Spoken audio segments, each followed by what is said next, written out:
Assalamualaikum warahmatullahi wabarakatuh.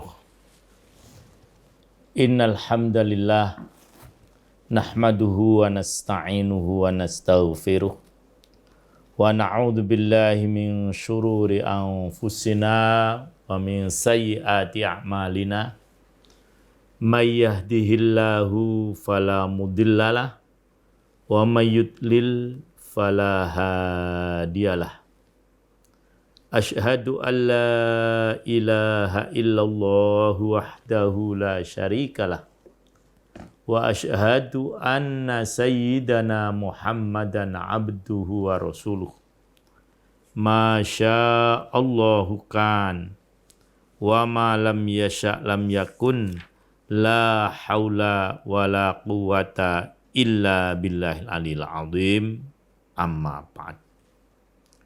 Ikhwan akhwat yang sangat disayang oleh Allah Subhanahu wa taala. Alhamdulillah, pada sore hari ini kita dapat kembali bersilaturahim lewat kajian tafsir maudhu'i, yang pada sore hari ini kita akan mencoba mentadabburi firman Allah Subhanahu wa taala yang terdapat dalam surah Al-An'am ayat yang ke-12, yang apabila kita beri tema adalah besarnya rahmat Allah. Pada surah Al-An'am ayat yang ke-12 ini, Allah Subhanahu wa taala berfirman, a'udzubillahi minasyaitonirrajim. Bismillahirrahmanirrahim. Qul liman ma fis samawati wal ard. Qul lillah.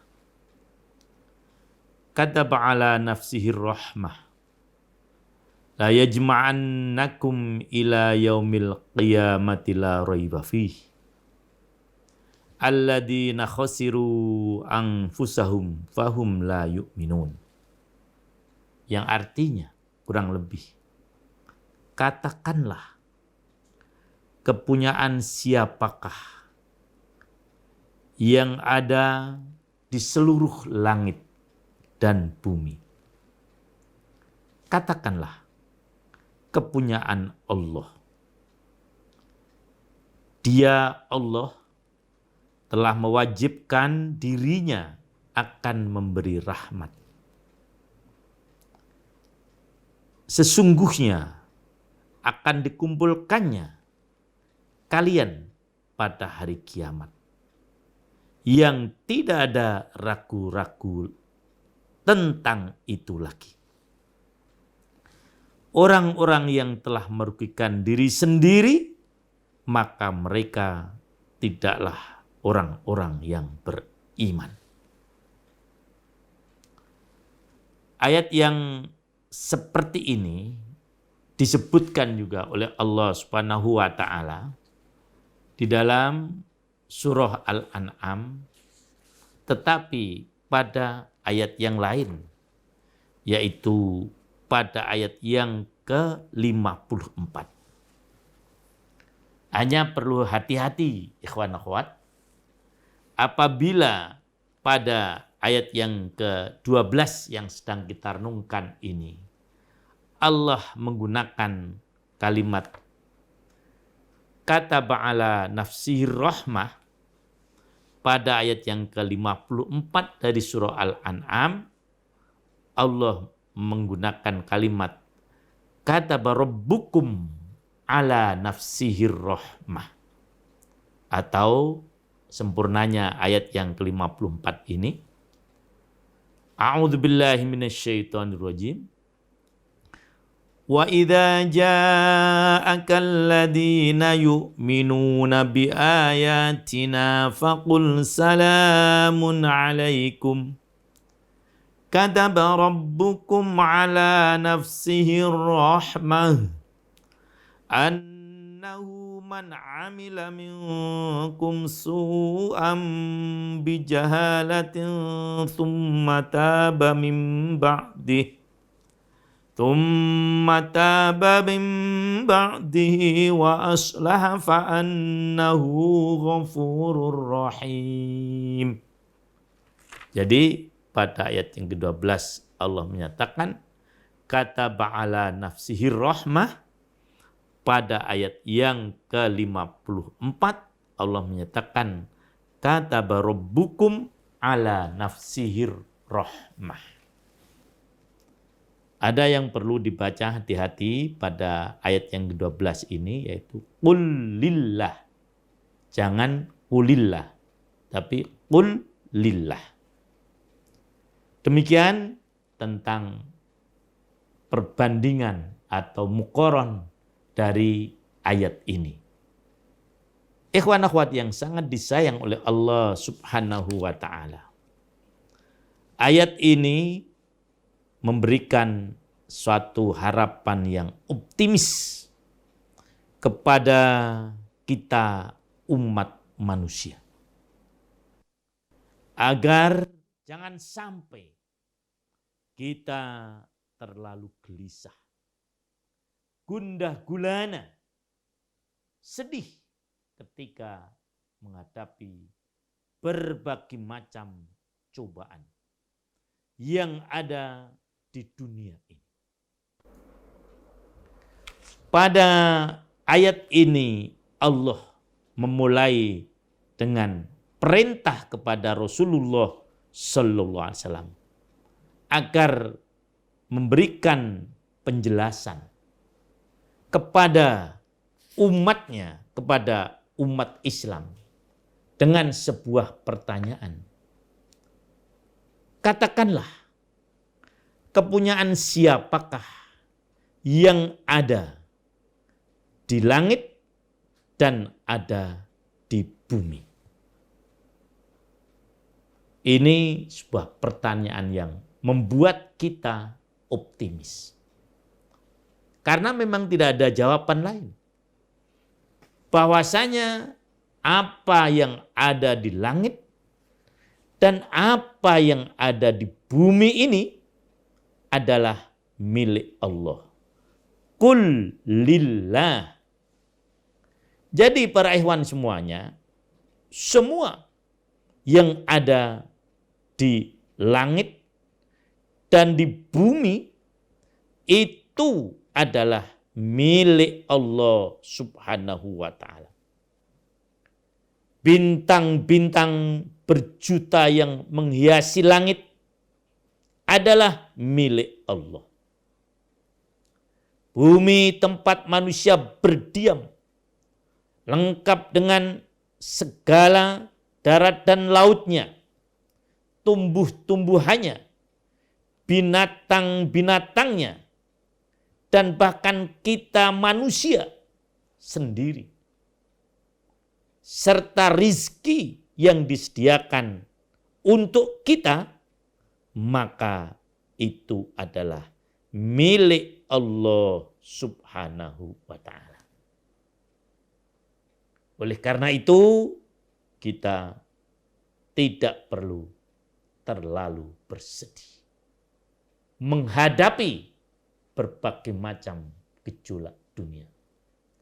Coba kita bayangkan matahari yang Allah ciptakan sejak awal sampai nanti hari kiamat.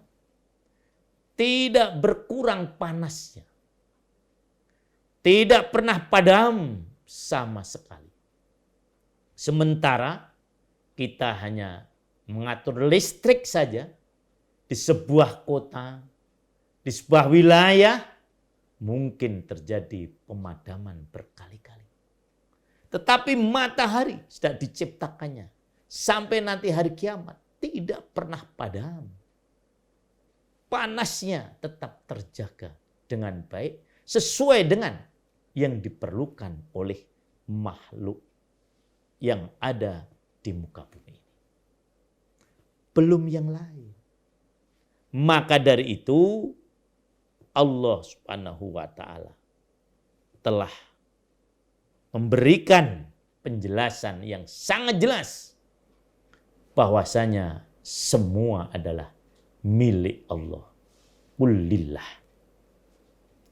Nah, setelah pertanyaan itu dijawab bahwasanya semua adalah milik Allah, kelanjutannya lagi lebih menenteramkan lagi. Dia Allah, pemilik seluruh yang ada di langit dan di bumi ini, telah mewajibkan atas dirinya untuk memberikan rahmat. Ini jaminan Allah Subhanahu wa ta'ala yang merupakan suatu hal yang seharusnya tidak membuat kita sekejap pun lengah dari memperibadati Allah Subhanahu wa ta'ala. Karena Allah pemilik dari apa yang ada di langit dan apa yang ada di bumi ini, telah mewajibkan kepada dirinya apa yang ia wajibkan kepada dirinya, yaitu memberikan rahmat kepada seluruh yang ada di muka bumi ini. Kata rahmat menurut Al-Asfihani dalam Mufradat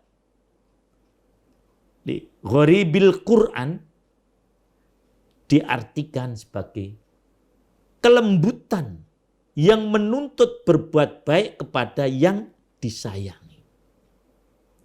Jadi Allah Subhanahu wa ta'ala akan selalu berbuat baik kepada semua yang ada di muka bumi ini. Kemudian kalau di dalam tafsir Al-Marawi disebutkan, rahmat adalah keinginan berbuat baik kepada orang yang disayangi. Jadi kita oleh Allah diciptakan di bumi ini akan selalu oleh Allah diberikan yang terbaik. Diberikan yang terbaik, diberikan yang terbaik. Kataba ala nafsihi rahmah. Allah telah menetapkan, mewajibkan dirinya untuk berbuat baik kepada seluruh makhluknya. Berkenaan dengan ayat ini, para ahli hadis menukilkan, maksud kami para ahli tafsir, menukilkan beberapa hadis yang bersangkut dengan rahmat yang hubungannya dengan Allah Subhanahu wa ta'ala. Dalam riwayat Bukhari dan Muslim yang bersumber dari Abi Hurairah radhiyallahu anhu, Rasulullah sallallahu alaihi wasallam bersabda, "Lamma qadallahu al-khalqa fi kitabin fahuwa indahu faqal arsy inna rahmati sabaqat ghadabi." Yang artinya, tatkala Allah menciptakan seluruh makhluk ini, Dia telah menuliskan di sebuah kitab yang ada di sisinya di atas arsy, yang bunyi tulisan itu adalah inna rahmati sabaqat ghadabi. Sesungguhnya rahmatku mendahului kemurkaanku.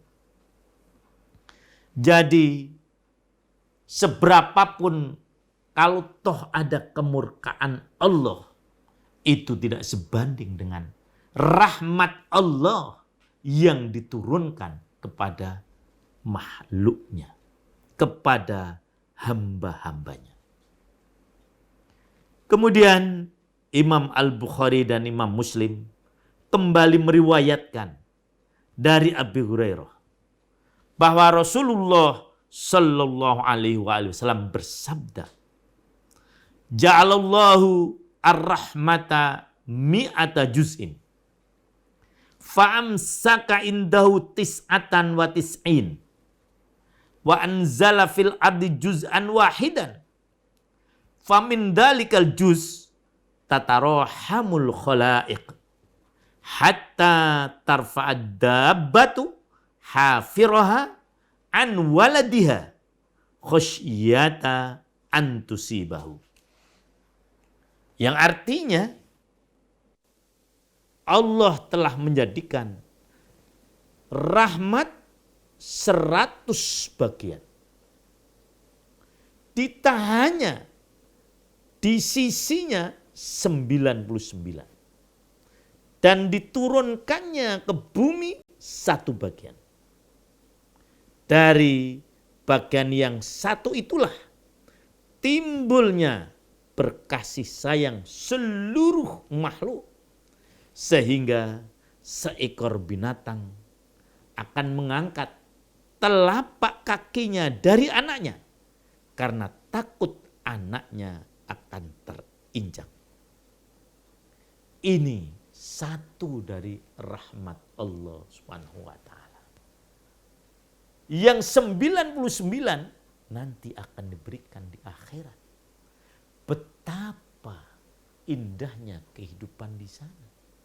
Dengan satu rahmat saja seluruh makhluk bahkan binatang memiliki kasih sayang. Memiliki keinginan berbuat baik kepada yang lain. Oleh karena itu sekali lagi ikhwan akhwat. Apabila kita menghadapi sesuatu, ingatlah bahwasanya itulah yang dikehendaki oleh Allah untuk kebaikan kita. Bagaimana kasih sayang seorang ibu terhadap anaknya. Ketika ada seekor nyamuk hinggap di tubuh anaknya akan dihalau. Itu adalah rahmat Allah. Seekor induk ayam melindungi anaknya dengan sayapnya, menantang apa saja yang hendak mengganggunya. Walaupun kadang yang mengganggunya seekor gajah yang memiliki 100 kali lebih kekuatan lebih daripada dirinya, tetap dia akan melawannya. Belum yang lain para ikhwan semuanya. Itu baru satu bagian rahmat Allah Subhanahu wa ta'ala. Oleh karena itu, mari kita ingat akan rahmat Allah ini. Kata ba'ala nafsir rahmah. Allah telah mewajibkan kepada dirinya untuk memberikan rahmat. Allah Subhanahu wa ta'ala sangat menyayangi kepada orang yang memiliki rasa kasih sayang. Jadi kalau kita disayangi oleh Allah, maka sebagai rasa syukur kita adalah menyayangi makhluknya. Allah tidak perlu balasan dari kita. Kalau Allah memberikan rahmat kepada kita, Allah tidak memerlukan rahmat kita, kasih sayang kita kepada Allah Subhanahu wa ta'ala. Tetapi sebagai wujud syukur kita kepada akan kasih sayang Allah, maka mari kita sayangi semua manusia. Rasulullah sallallahu alaihi wasallam bersabda dalam hadis yang sahih riwayat Bukhari Muslim dari Jarir, di mana beliau bersabda, la yarhamullah man la yarhamun nas. Tidaklah Allah memberikan rahmat kepada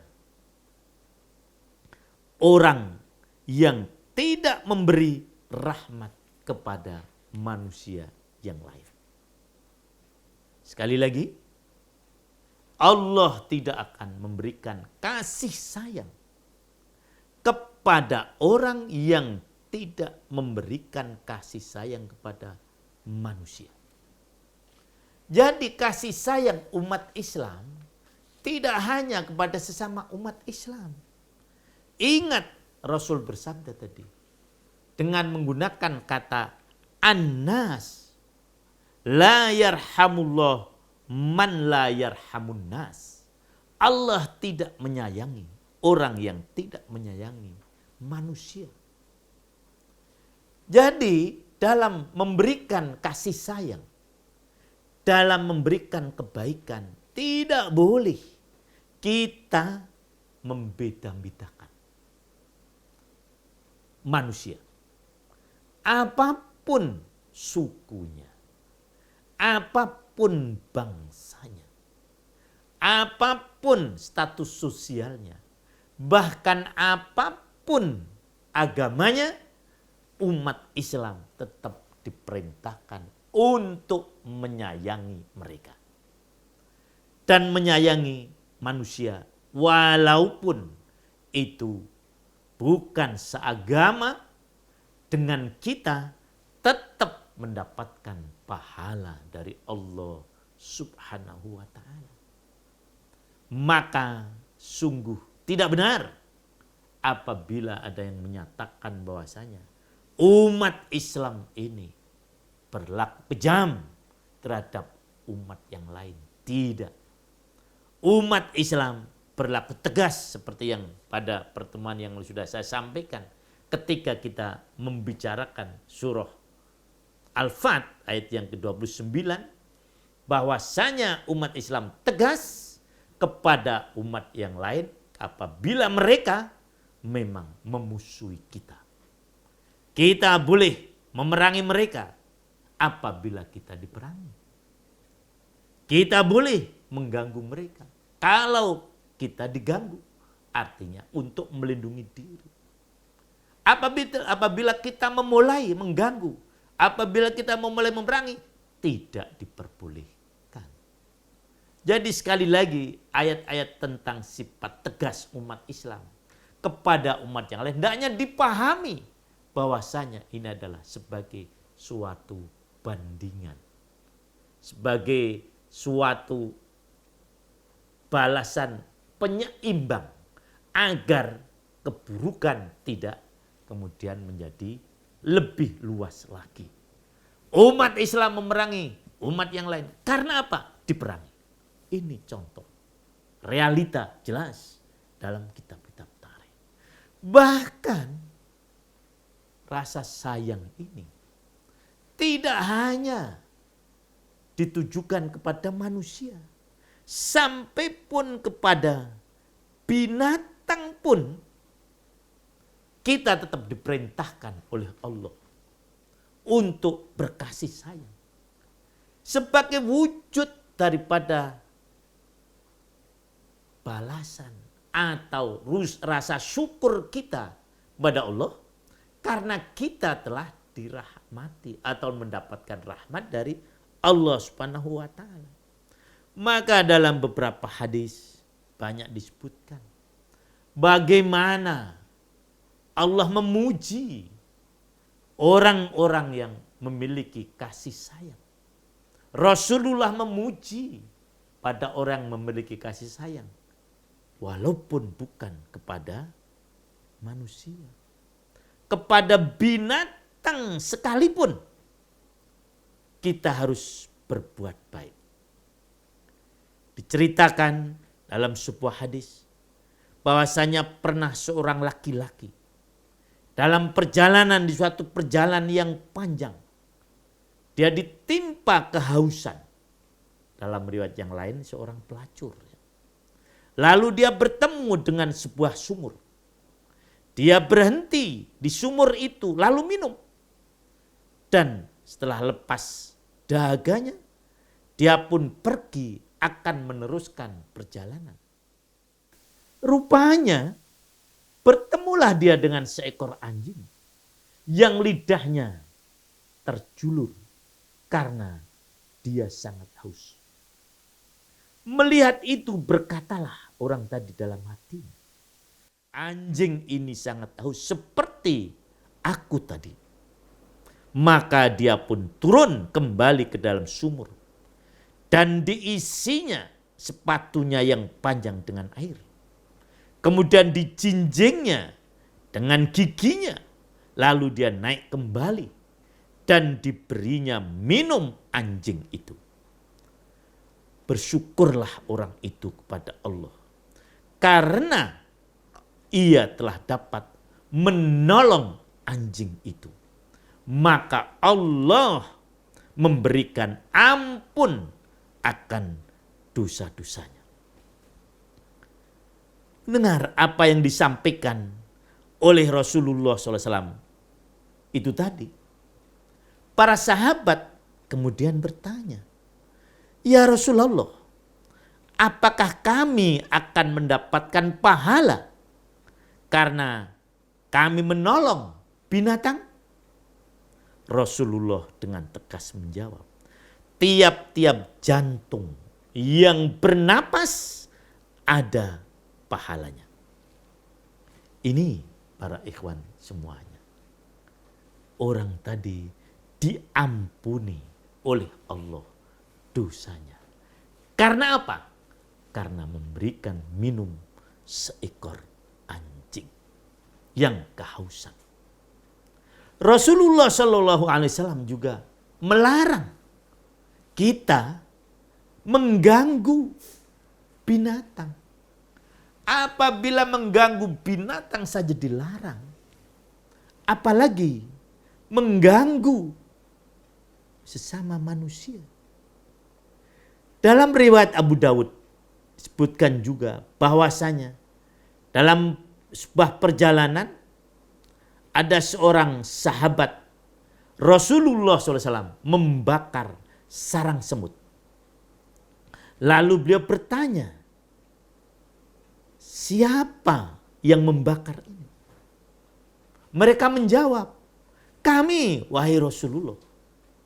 Maka beliau pun berkata, tidak seorang pun yang berhak membakar dengan api kecuali Allah Subhanahu wa ta'ala, sang pemilik api itu.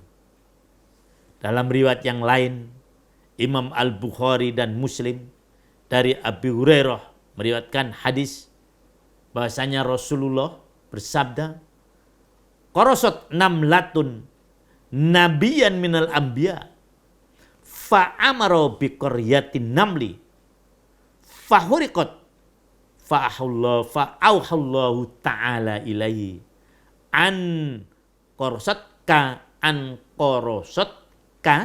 namlah akhraqta ummatan minal tusabbihu." Yang artinya pernah seorang nabi digigit seekor semut.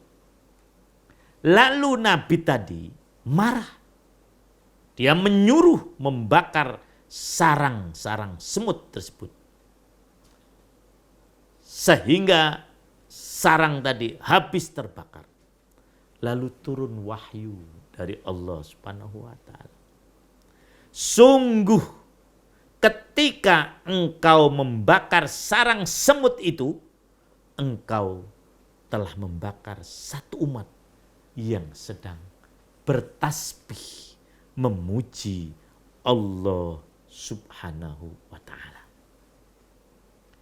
Inilah kasih sayang yang diperintahkan oleh Allah, diperintahkan oleh Rasulullah Sallallahu Alaihi Wasallam. Jadi hendaknya kita memberikan kasih sayang kepada makhluk yang lain. Nah, kemudian pada ayat tadi Allah menjelaskan salah satu dari wujud kasih sayang Allah nanti di akhirat adalah la yajma'annakum ila yaumil qiyamah. Allah akan mengumpulkan kalian pada hari kiamat. La raiba fihi, yang tidak ada keraguan-raguan di dalamnya. Kenapa saya sebut bahasanya pengumpulan manusia di hari kiamat itu sebagai wujud rahmat Allah? Iya benar. Karena pada hari itulah Allah akan membalas semua amal-amal kita. Ini sebagai wujud kasih sayang Allah Subhanahu wa taala. Jadi, kita oleh Allah Subhanahu wa taala akan diberikan balasan yang berlipat ganda dengan apa yang kita lakukan besok di hari kiamat dan kemudian menyusul hari akhir. Ibarat orang yang bekerja, apabila sudah selesai melakukan pekerjaan, apabila memang majikannya itu punya rasa kasih sayang, mesti dia akan memberikan pahala, memberikan upah kepada pekerjaan. Begitu juga Allah Subhanahu wa taala memberikan pahala kepada kita. Kapan? Besok pada hari kiamat. Kita akan diberikan balasan oleh Allah Subhanahu wa taala dengan berlipat ganda. Yang jelas, apabila kita berbuat baik, maka kita akan mendapatkan kebaikan. Tetapi apabila kita berbuat buruk, maka kita akan mendapatkan keburukan. Ini juga bagian daripada rahmat Allah Subhanahu wa taala. Apabila yang baik dibalas yang baik, kemudian yang buruk dibalas yang baik juga, maka di mana kasih sayang Allah Subhanahu wa taala? Kurang lebih semacam itu. Oleh karena itu mari kita persiapkan diri kita menghadapi hari kiamat agar nanti kita mendapatkan balasan dari Allah sebagai wujud kasih sayangnya. Oleh karena itu, orang-orang yang tidak percaya dengan hari kiamat, maka dia adalah orang yang rugi. Orang yang tidak beriman, dia akan orang yang rugi. Karena apa? Dia tidak akan mendapatkan balasan. Hidup di dunia bertahun-tahun. Ada yang ratusan tahun, seperti umat nabi-nabi yang terdahulu. Ada yang puluhan tahun, seperti umat yang sekarang ini. Semuanya akan dibalas oleh Allah Subhanahu wa taala. Nah, orang yang tidak percaya dengan hari kiamat, itulah orang yang rugi. Karena memang dia tidak akan mendapatkan balasan dari Allah Subhanahu wa taala. Tetapi orang-orang yang beriman, dia akan mendapatkan balasan yang seperti tadi saya katakan akan berlipat ganda. Kita beramal, misalnya kita berumur 70 tahun, maka mungkin amal kita hanya 60 tahun. Karena sebelum balik kita belum mendapatkan beban dari Allah, belum mendapatkan taklif. Tetapi kita mendapatkan surga khalidina fiha abada. Akan berada di dalamnya selama-lamanya. Oleh karena itu, mari ikhwan akhwat, kita renungkan dengan sedalam-dalamnya betapa besar rahmat Allah Subhanahu wa taala. Kemudian apa arti rahmat di dalam Al-Qur'an? Insya Allah akan kita lanjutkan setelah jeda berikut.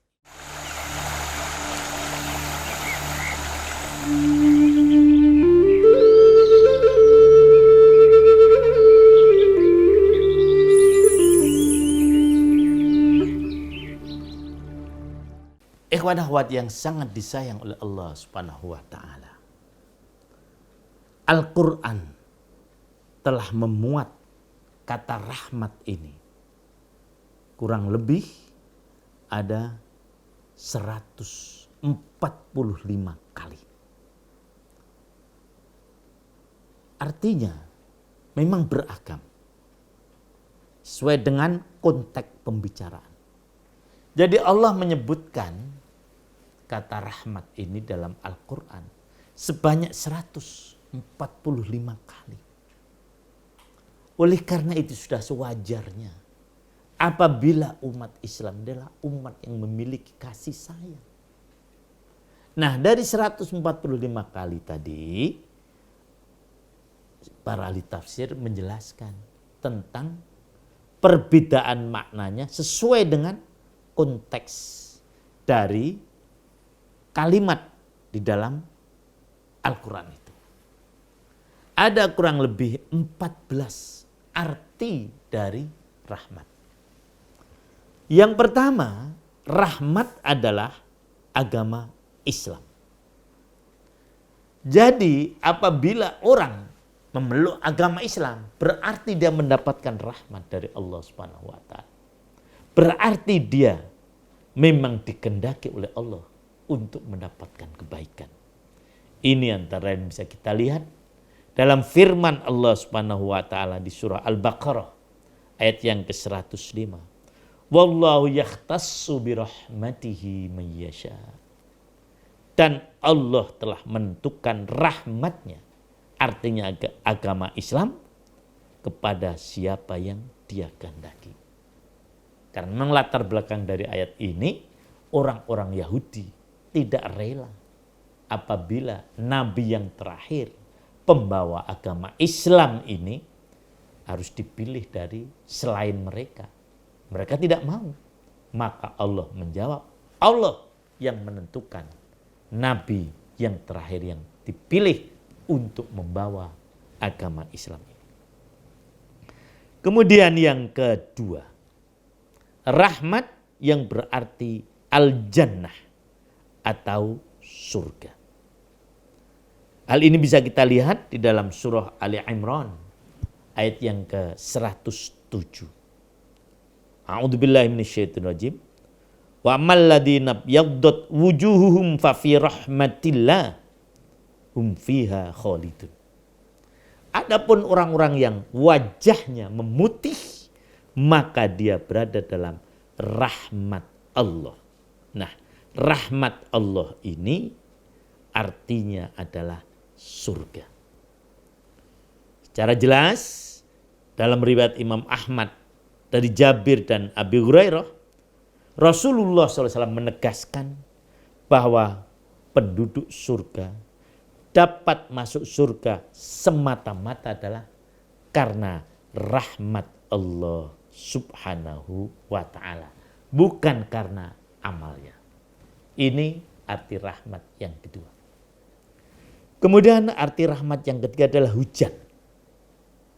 Itu dapat kita lihat dalam beberapa ayat, antara lain dalam surah Al-A'raf ayat yang ke-57. Surah yang ke-7 ayat 57, antara lain Allah berfirman, wa huwallazi yursilu riyaha busyram baina yaday rahmatih. Dialah yang mengirimkan angin sebagai kabar gembira sebelum datangnya hujan. Dalam riwayat qiraah ada yang membaca dengan nusyron, tapi ini riwayat saf ya. Busyron, nusyron artinya menyebar, kalau busyron artinya kabar gembira. Karena memang ketika orang mendengar akan turun hujan, biasanya mereka itu senang. Nah, ini wujud kasih sayang Allah Subhanahu wa taala. Dengan hujan, semua makhluk Allah Subhanahu wa taala, mulai dari manusia, hewan sampai tumbuh-tumbuhan, terjaga keberlangsungan hidupnya. Maka hujan adalah rahmat Allah Subhanahu wa taala. Kemudian yang keempat, rahmat berarti kenabian.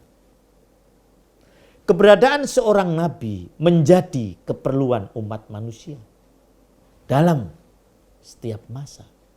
Kedatangan nabi ini menjadi rahmat bagi alam semesta, khususnya manusia, untuk mengeluarkan mereka dari kegelapan hati dan kegelapan akal. Oleh karena itu, nabi disebut rahmat. Ini bisa kita lihat dalam surah Shad ayat yang ke-9 antara lain ya. Dan ada lagi surah Az-Zukhruf ayat 32. Ini yang surah Shad. Allah berfirman, Am indahum khazainu rahmatika rabbikal azizil wahhab.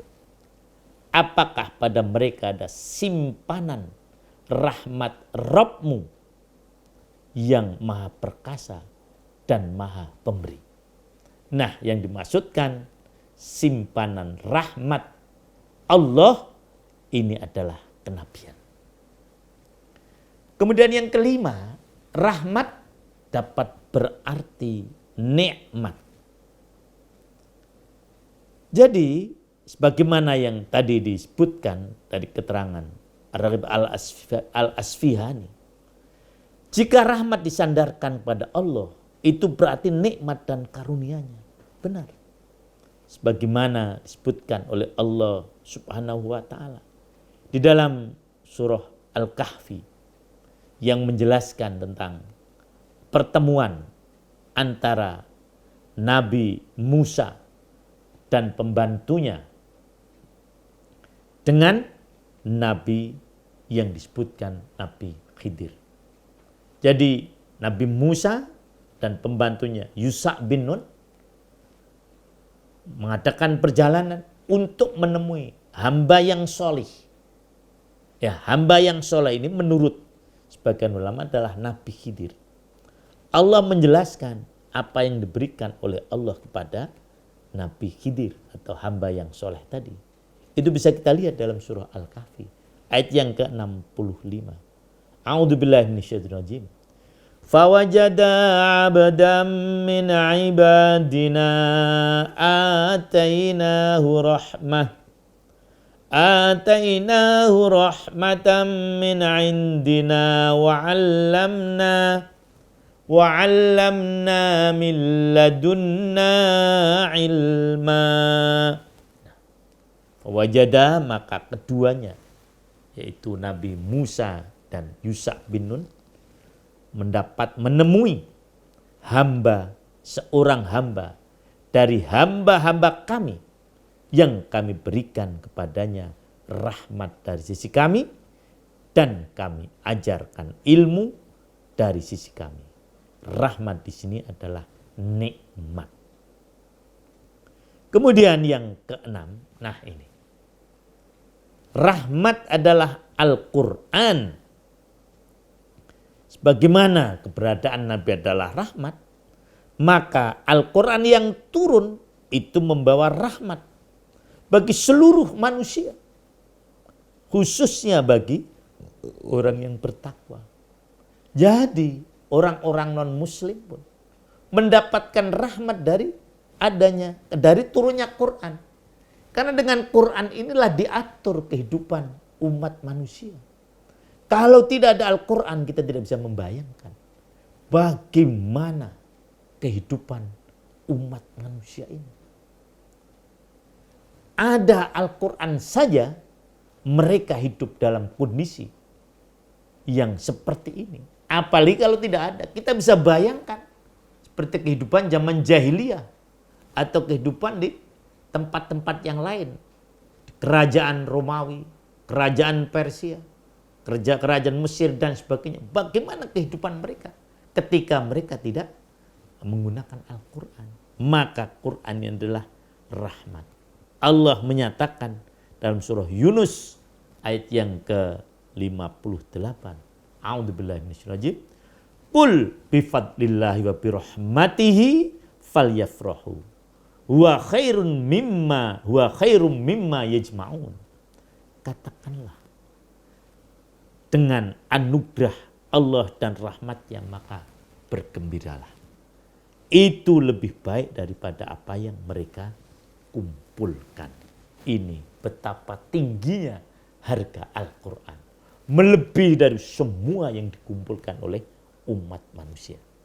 Nah, kemudian yang ketujuh, rahmat berarti rizki. Ini bisa kita lihat antara dalam surah Al-Isra ayat yang ke-28. Ketika menjelaskan orang yang tidak dapat memberikan apa yang diinginkan oleh seorang peminta-minta, Allah menyatakan, Wa imma tu'ridu anhum ibtigha'a rahmatin mir rabbika tarjuha faqul lahu qawlan maysura. Maka jika engkau berpaling dari mereka karena ingin mencari rahmat dari Tuhan, maksudnya rizki. Artinya nanti kalau diberi rizki akan diberi pada dia. Ketika belum punya itu, maka katakanlah pada orang yang meminta-minta itu dengan ucapan yang melegakan. Kemudian yang kedelapan, arti rahmat adalah pertolongan dan kemenangan. Ini antara disebutkan oleh Allah, ini disebutkan oleh Allah Subhanahu wa taala dalam surah Al-Ahzab ayat yang ke-17. A'udzubillahi minasyaitonir rajim. Qul ma dzalladzi ya'simukum minallahi in arada bikum su'an au arada bikum rahmah. Yang artinya, katakanlah, apakah ada yang mampu menjaga kalian dari ketentuan Allah jika Allah menghendaki keburukan atau kekalahan bagi kalian dan Allah menghendaki rahmat atau pertolongan dan kemenangan bagi kalian. Ini arti rahmat yang ke-8. Yang ke-9 adalah sehat walafiat. Ini disebutkan oleh Allah Subhanahu wa taala dalam surah Az-Zumar, di mana Allah berfirman,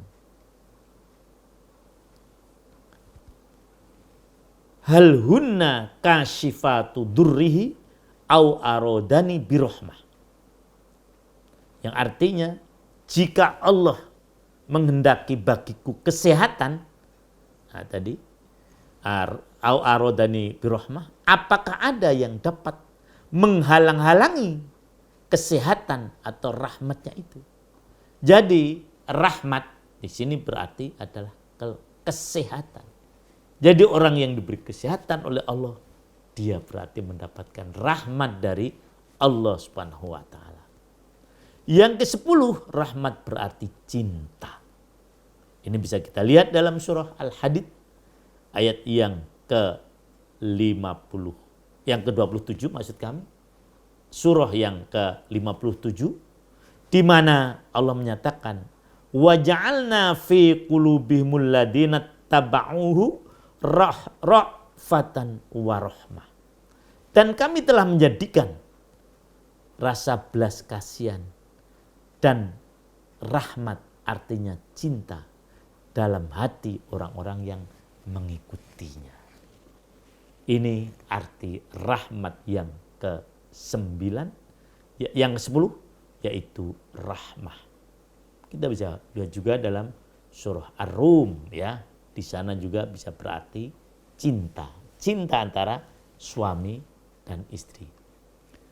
Kemudian yang ke-11, rahmat berarti keimanan.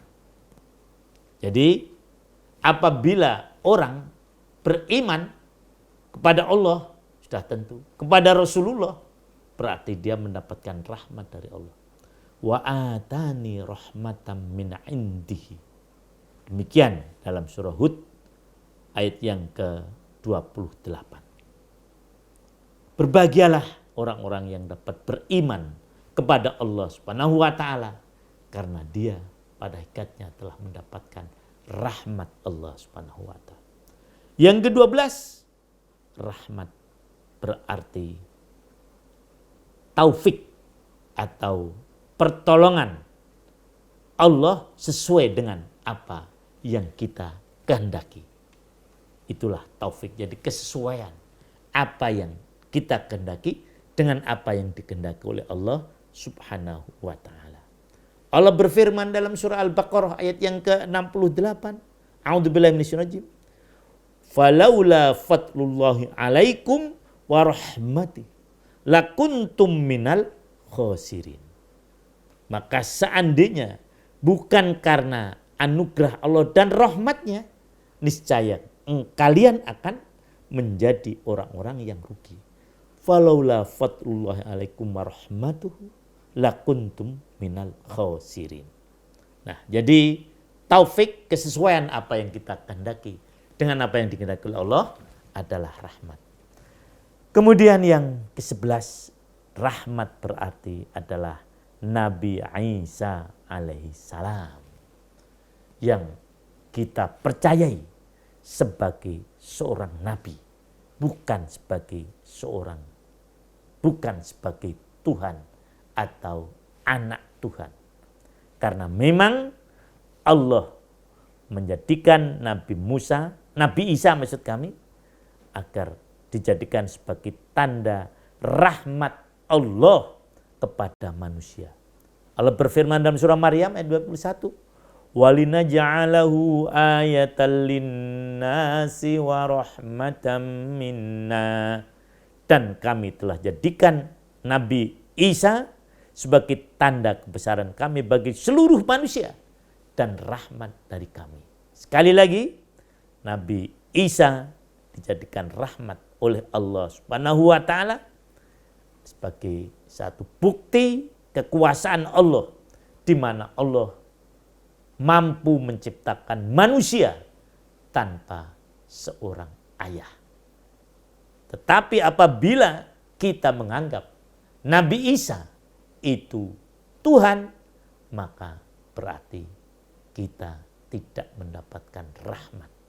Orang yang mendapatkan rahmat adalah orang yang menganggap Nabi Isa adalah sebagai nabi, bukan Tuhan.